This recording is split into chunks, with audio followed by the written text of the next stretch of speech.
ನಗುತ್ತಾ ನಗುತ್ತಾ ಬಾಳು ನೀನು 100 ವರ್ಷ. ಈಶ್ವರಪ್ಪನವರು ಆಗಮಿಸ್ತಾ ಇದ್ದಾರೆ.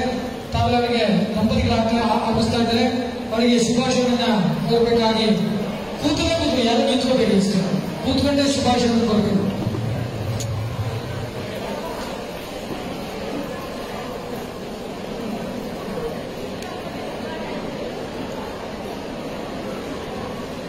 ಸನ್ಮಾನ್ಯ ನಮ್ಮ ಭಜನಾ ಪರಿಷತ್ನ ಉಪಾಧ್ಯಕ್ಷರಾಗಿರ್ತಕ್ಕಂಥ ಶ್ರೀಯುತ ಶ್ರೀಧರ್ ಅವರು, ಹಾಗೆ ಕಾರ್ಯದರ್ಶಿಗಳಾಗಿರ್ತಕ್ಕಂಥ ಶಬರೀಶ್ ಕಣ್ಣನ್ ಅವರು, ಹಾಗೆ ನಮ್ಮ ಎಲ್ಲ ಶ್ರದ್ಧೆಯ ತಾಯಿಪರವಾಗಿ ಮತ್ತೊಮ್ಮೆ ಹುಟ್ಟುಹಬ್ಬದ ಶುಭಾಶಯಗಳನ್ನ ಕೋರ್ತಾ ಇರ್ತಕ್ಕಂಥ ತಮ್ಮೆಲ್ಲರ ಮನಪೂರ್ವಕವಾಗಿ ಅವರಿಗೆ ಆಶೀರ್ವಾದ ಮಾಡಬೇಕು.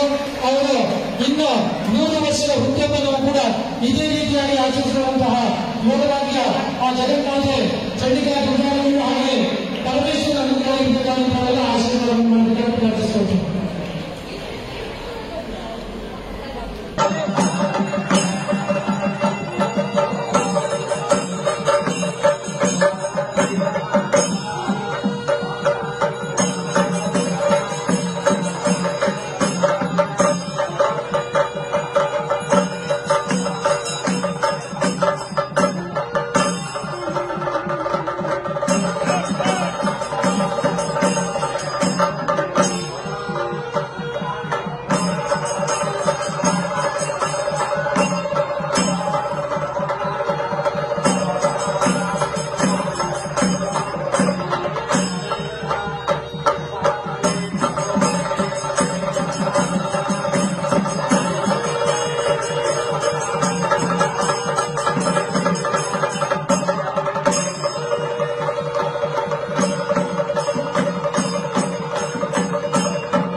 ಈ ವ್ಯಕ್ತಿತ್ವವನ್ನ ಸ್ವಂತದ ಉತ್ಕರ್ಷಕ್ಕಾಗಿ ಉಪಯೋಗ ಮಾಡತಕ್ಕಂಥ ಸಣ್ಣ ಮನಸ್ಸು ಬರಲಿಲ್ಲ.